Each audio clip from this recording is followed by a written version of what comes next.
Halo teman-teman muda-mudi belajar bahasa Mandarin. Hari ini kita akan mengangkat dua kata yang maknanya hampir sama. Satu adalah jingli, satunya adalah jingyan, ya. Jingli dan jingyan atau jingyan dan jingli. Nah, kita angkat dari tiga aspek ya untuk menguasai kedua kata ini. Kita kuasai dengan tiga aspek. Aspek pertama adalah dari aspek kelas kata. Kedua adalah aspek pengetahuan. Ketiga adalah aspek rencana, ya, perencanaan atau direncanakan. Jadi tiga ya, sekali lagi, kelas kata, lalu pengetahuan, kemudian dari rencana. Nah, sekarang dari kelas kata dulu. Silakan lihat gambar.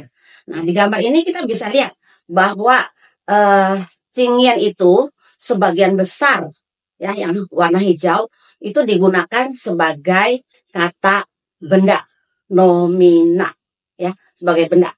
Nah, ada nggak digunakan pakai cingyan tapi sebagai kata kerja?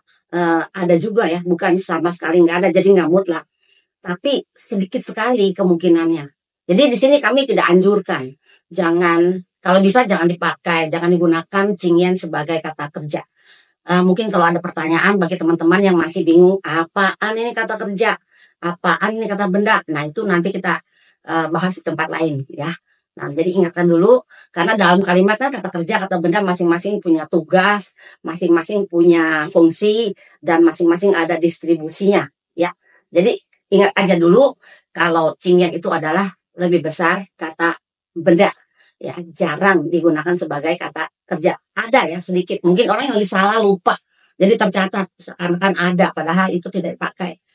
Nah, tapi kalau cingli justru terbalik ya, dia banyak dua-duanya. Cingli itu jadi kata kerja juga banyak, jadi kata benda juga banyak ya. Nah, hampir sama, berapa persen mungkin hitungannya di sini kita nggak angkat ya, tapi yang jelas frekuensinya cukup besar. Contohnya misalnya ni jingli guo shenme, ni jingli guo shenme, kamu atau Anda pernah mengalami apa? Itu udah pasti kata kerja, mengalami apa ya. Ni jingli guo yi chang zanzeng, ta jingli guo yi chang zanzeng, jingli guo. Jadi bisa pakai guo tuh, jingli guo shenme, jingli le shenme. Nah, kita teruskan dari aspek pengetahuan. Nah, jingyan dan jingli. Ya, cingyan itu jadi pengetahuan, jadi pengalaman yang jadi pengetahuan. Tapi kalau cingli tidak, ya susah kalau cingli dijadikan pengetahuan. Contohnya kalau cingli jatuh atau cingli kuotie tahu itu nggak bisa jadi pengetahuan. Tapi kalau cingyan bisa. Contohnya begini, dalam ilmu kesusastraan itu kan ada metodologi. Metodologinya ada 5 ya, salah satunya Shehui Xue Fangfa. Jadi metodologi sosial atau metodologi filsafat, zexue fangfa lun. Meixue juga ada, meixue ya zexue fangfa lun, atau yang lain lagi. Ya sudah pasti kalau metodologi itu merupakan suatu pengetahuan, apalagi dipakai untuk meneliti. Nah, ini ada yang namanya jingyan xue fangfa lun. Jingyan xue fangfa. Nah, cara ini, metodologi ini untuk meneliti sastra itu asalnya dari Tiongkok. Jadi jelas ini sudah lebih ke pengetahuan. Nah, tapi kalau mungkin rasanya susah, ini apa sih penelitian kok susah amat? Kita ambil yang lebih mudah sedikit. Saya ambil dua pasang ya, dua pasang frasa. Kita bandingkan. Yang satu adalah zanzeng de jingyan dan zanzeng de jingli. Nah, sebelumnya kita tanya dulu, zanzeng itu apa artinya? Tahu nggak? Akila tahu artinya apa zanzeng? Perang loh, Sir. Ya, betul, pinter. Nah, zanzeng itu perang. Jadi, yang satu adalah zanzeng de jingyan dan zanzeng de jingli. Itu sepasang ya. Kemudian, pasangan kedua adalah dong shou shu de jingyan dan dong shou shu de jingli. Nah, sebelum saya terangkan, coba kalian pikir dulu, apa bedanya? Nah, tapi Akila saya tanya dulu, tung sosu artinya apa? Operasi loh, Sir. Ya, betul. Jadi, yang satu, zanzeng de jingyan dan zanzeng de jingli. Nah, bedanya apa tuh? Akila tahu? Saya rasa sih sama loh, Sir. Tapi pasti ada perbedaannya. Perbedaannya apa sih loh, Sir? Nah, itu yang penting. Memang remang-remang pasti banyak orang rasanya hampir sama. Jingli juga pengalaman, Jingyan juga pengalaman. Padahal beda sekali. Kalau Jingli itu kita sebagai masyarakat umum, tiba-tiba kejadian perang gitu. Nah, kita jadi mengalami perang, tuh mesti lari, evakuasi. Mungkin juga ada bom yang turun kita dengar, terus kita sempat takut. Mungkin juga ada sanak saudara kita yang kena. Nah, seperti itu. Artinya itu adalah Jingli. Jadi ngalami. Ya jangan sampai ya. Kalau bisa jangan gitu kan, itu mengerikan ya, bukan yang kita inginkan. Nah, kalau Tanzhen de Jingyan itu adalah pengetahuan tentang peperangan. Artinya bisa saja sebagai apa? Akila, coba tebak. Kita yang jadi tentara bukan Lause? Betul, bukan hanya tentara loh, bahkan mungkin kita sebagai komandonya, bahkan yang bikin strateginya. Jadi Jingyan itu sudah jadi pengetahuan. Nah, dia punya pengetahuan, ikut serta seakan-akan dalam kegiatan ini. Seperti juga contoh satunya Tong Shou Su de Jingyan dan Tong Shou Su de Jingli. Jadi bisa ditebak ya, kalau Tong Shou Su de Jingli ini yang ngalami Tong Shou Su-nya siapa kira-kira? Kita. Nah, betul, pasiennya. Pasiennya. Kita ngalami ya, entah dipotong di mana gitu kan. Kan ada orang yang nggak pernah ngalami. Tapi kalau Tong Shou Su de Jingyan karena dia berkaitan maknanya dengan pengetahuan, tidak sulit kita tanyakan siapa nih yang punya Tong Shou Su de Jingyan. Coba Akila, siapa nih? Dokternya bukan Lause? Ya betul, dokter dan mungkin saja ahli-ahli lainnya. Nah, jelas kan bedanya Tong Shou Su de Jingli dan Tong Shou Su de Jingyan, beda ya. Itu dari segi pengetahuan. Sekarang kita masuk ke yang ketiga. Yang ketiga adalah dari rencana. Seperti tadi contoh di depan, mengalami perang, Tanzhen de Jingli. Emang direncanakan kalian mau? Kan nggak mau, jadi tidak direncanakan. Lalu kalau seperti Tong Shou Su, ya itu terpaksa juga ya. Jadi masa kepengen sih dioperasi? Kan enggak ya, tapi terpaksa. Tapi kalau dokter mau operasi kita harus direncanakan. Kalau nggak direncanakan nanti bagaimana? Seperti kita zuo lao shi de jingyan. Jangan Jingli itu. Karena direncanakan. Aku pengen jadi guru dah. Nah, dari kapan sudah siap dulu kan? S1 dulu, S2 dulu. Nah, mau jadi guru apa? Mau jadi guru matematik atau guru biologi? Nah, itu kan direncanakan. Maka jelas kalau yang Jingyan itu lebih direncanakan, yang Jingli tidak direncanakan ya. Maka contoh-contoh kalimatnya juga harus sesuai. Lause, dengar penjelasan tadi rasanya saya jadi yakin kalau nanti saya jadi Lause menjelaskan ke murid-murid rasanya seperti ikut teacher training.